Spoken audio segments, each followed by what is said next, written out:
জাকিয়া বারি মমকে সবাই অভিনেত্রী হিসেবেই চেনেন, তবে এই পরিচয়ে সীমাবদ্ধ নন তিনি।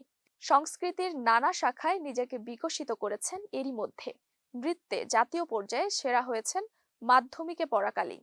সেই সময়েই আবৃত্তিতেও নিয়েছেন দীক্ষা। ছবি আঁকায় পারদর্শিতা আছে, গানেও নিয়েছিলেন সঠিক শিক্ষা। এসব পারদর্শিতা অর্জনের পর অভিনয়ের উপর সম্পন্ন করেছেন উচ্চশিক্ষা। সবকিছুর সমন্বয়ে জাকিয়া বারি মম হয়েছেন অনন্য।